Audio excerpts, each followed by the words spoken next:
Hello and welcome to this video by Elevate Health Chiropractic and Wellbeing Limited. Today we're going to answer a question that we get asked on almost a daily basis, and that is, what is the difference between an osteopath, a chiropractor and a physiotherapist, and which one is best for me to get my problem seen? First of all, let's take a look at the education of each profession. Now, if you want to work in any of these three healthcare professions, you will have to attend an accredited university course for a period of between 4 to 5 years. And during this time, the students will learn the anatomy of the entire body, how it works, how to recognise things that aren't working very well or perhaps been injured, and then how to fix these problems. One of the main differences comes back to the origins and philosophies of each profession. The students are taught different treatment and patient management techniques, for example. From a legal perspective, we again have a lot more similarities than we have differences actually.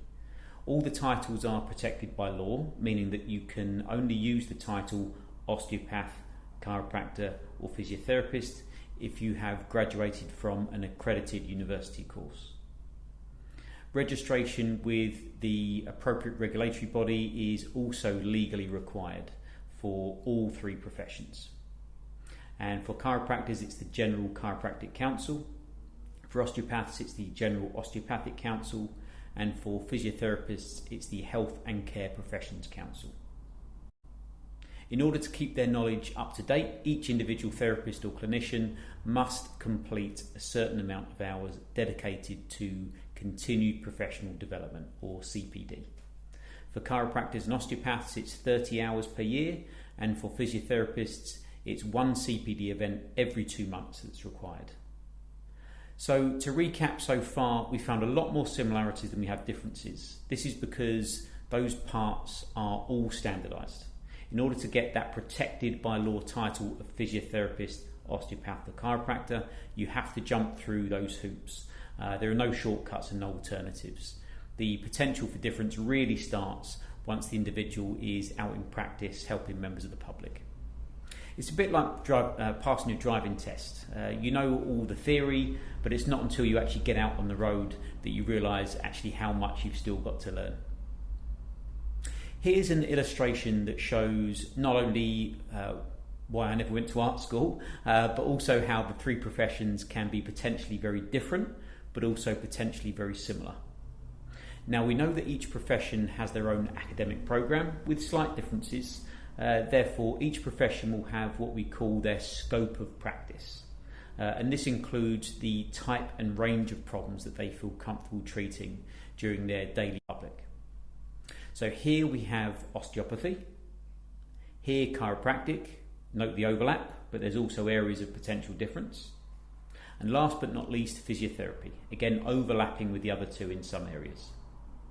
Now let's assume that when each student leaves their respective courses, they are positioned in the middle of their profession's scope of practice. Every clinician from the three different professions will have different interests that will go on to drive the direction of their professional development in the future. Therefore, it's reasonable to assume that each professional could be positioned in a different place to any of their colleagues.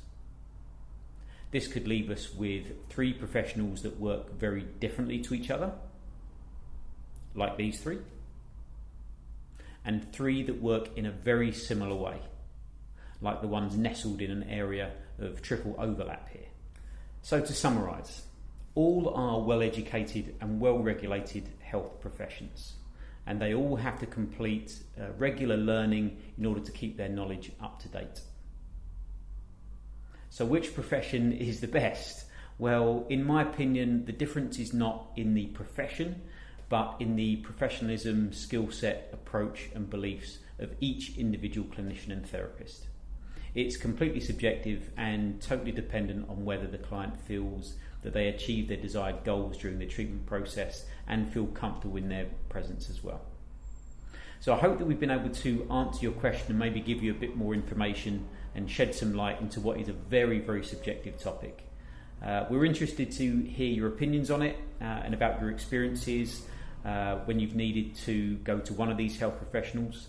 And please do feel free to share them in the comments below, or you can send them to our email address at info@elevatehealthuk.com. If you've got any ideas on future content, you can also pop those in the comments as well. That'd be great, because obviously we want to bring you content that's very interesting and geared to what you're looking for. So we hope to hear from you soon. Thanks for listening and take care. Bye bye.